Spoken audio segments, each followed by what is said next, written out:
منگنی کے بعد میں بہت سے لوگ کال پر باتیں کرتے ہیں، فون پر بات کرتے ہیں، اس کا کیا نقصان ہے اور شریعت اعتبار سے کیا ہے؟ شرعی اعتبار سے یہ بھی حرام ہے.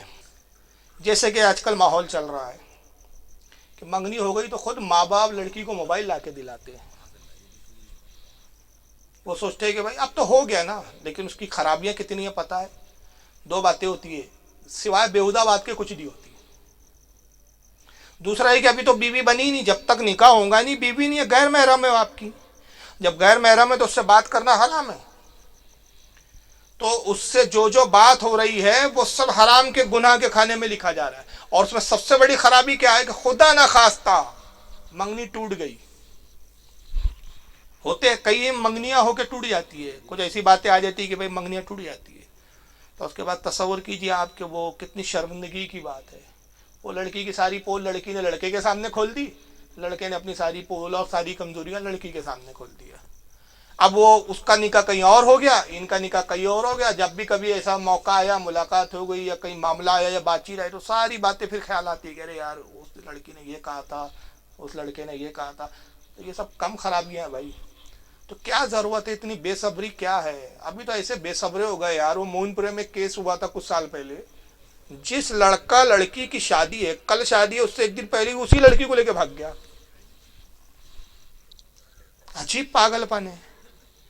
مطلب جانوروں کی طرح ہو گئے ہیں آج کا مسلمان، جانوروں کی طرح، جس کو شریعت سے کوئی لینا دینا ہی نہیں.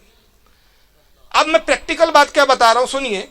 میرا پریکٹیکل یہ ہے کہ منگنی کے بعد جو لڑکا اپنی بیوی سے بات نہیں کرتا، دیکھتا نہیں، ملتا نہیں، شادی ہونے کے بعد جب اپنی بیوی سے جاتا ہے اتنی محبت ہوتی ہے، خدا کی قسم اتنی محبت وہ جوڑے میں ہوتی ہے کہ آپ تصور نہیں کر سکتے.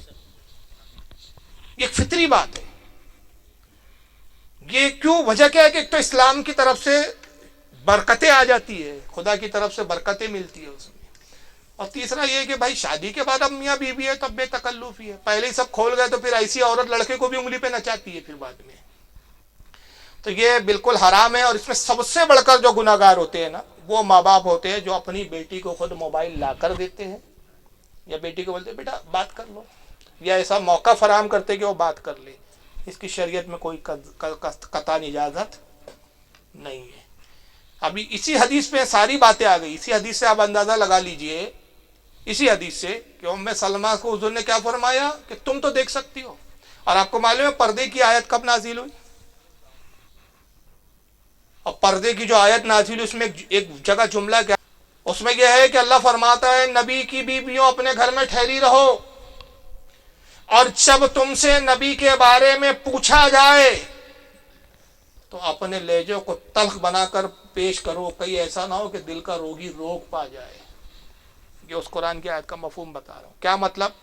اللہ تعالیٰ اپنے نبی کی بیویوں کو حکم دے رہا ہے کہ جب کوئی آئے تمہارے گھر پر، اور حضور گھر پر نہیں ہے، حضور صلی اللہ علیہ وسلم گھر پر نہیں ہے، اور پوچھے کہ سرکار ہے کیا، تو نبی کی بیویوں کو کہا جا رہا ہے کہ تلخ لہجے میں کہو کہ حضور نہیں ہے، نزاکت میں نہیں، آواز کو خوبصورت بنا کر نہیں، ایسا نہ ہو کہ دل کا روگی روک پا جائے. مطلب کسی کے دل میں یہ نہ آ جائے کہ جب آواز اتنی حسین اور خوبصورت ہے تو محترمہ کتنی خوبصورت ہو.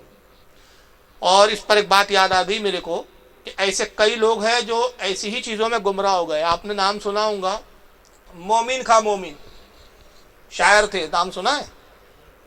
مومن خواہ مومن، وہاں بھی ہو گیا تھا، بعد میں بدعقیدہ ہو گیا تھا.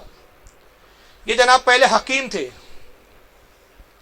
نواب صاحب کی بیگم بیمار ہو گئی. ایک نواب صاحب تھے دلی میں، کہ بیگم کو دیکھنے گئے مومن خواہ مومن صاحب، تو نبض دیکھنے کی ضرورت محسوس ہوئی. اب نبض دیکھیں گے تو مرض پتہ چلے گا. تو بیگم صاحبہ سے کہا کہ بیگم صاحبہ نبض دیکھنی ہے، ہاتھ بڑھائیے. پردے میں سے نواب صاحب کی بیگم نے ہاتھ نکالا. اب اتنا سا ہاتھ نکالا، وہ کھلا ہوا تھا. مومن خواہ مومن صاحب نے نبض دیکھی. نبض کیا دیکھتے ہیں، ان کی نبض ڈاماڈول ہو گئی. ہاتھ ہی دیکھا تھا، چہرہ نہیں دیکھا. سوچنے لگے یار ہاتھ اتنا خوبصورت ہے تو محترمہ کتنی خوبصورت ہوگی. وہاں سے آئے، حکیمی سب چھوڑ دی، شاعر بن گئے. زندگی بھر نواب کی بیوی کو کبھی دیکھا نہیں، نواب کی بیوی کو پتہ بھی نہیں کہ حکیم صاحب میرا ہاتھ دیکھ کے پاگل ہو گئے. پوری زندگی اسی کے تصور میں شاعری کرتے رہے. مگر اس تصور نے اتنا بے باک بنا دیا تھا مومن خواہ مومن کو کہ عالم یہ ہوا کہ اسی تصور میں کہ کوٹھوں پہ پڑے رہتے تھے جناب. یہ ہوتے نقصانات کہ کوٹھوں پہ پڑے رہتے تھے. نماز تو سب جاتی رہی, اور حال یہ ہو گیا کہ کفر کی باتیں کہتے تھے. کوئی اعتراض کرے تو کفریہ جملہ کہتا تھا. ایک مرتبہ کوٹے سے اترے جناب, ایک طوائف کے کوٹے سے مجرا سن کے. اب وہ دامن جو تھا ان کا گیلا تھا, پتہ نہیں پانی گر گیا تھا یا شراب گر گئی تھی. شراب بھی پیتے تھے کوٹے پہ. تو کسی نے طنز میں کیا, مومن کہا دامن گیلا ہے تمہارا, مطلب سمجھ لو آپ کیا اشارہ تھا اس کا. مومن کہا, مومن چڑ گئے جناب, اور کتنا کفریہ شعر بولا اس نے, سنیے. کہتا ہے تر دامنی پہ شیخ ہماری نہ جائیو. تر دامنی ہے نا گیلے دامن پہ. تر دامنی پہ شیخ ہماری نہ جائیو, دامن نچوڑ دے تو فرشتے وضو کرے.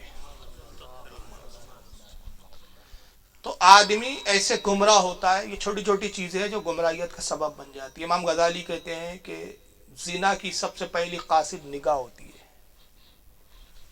نگاہ دیکھتی ہے, یہ زنا کی قاصد ہے, پیغام دیتی ہے نگاہ, اور پھر شرمگاہ اس کی تصدیق کر دیتی ہے. تو بہرحال ان چیزوں سے بچے. کافی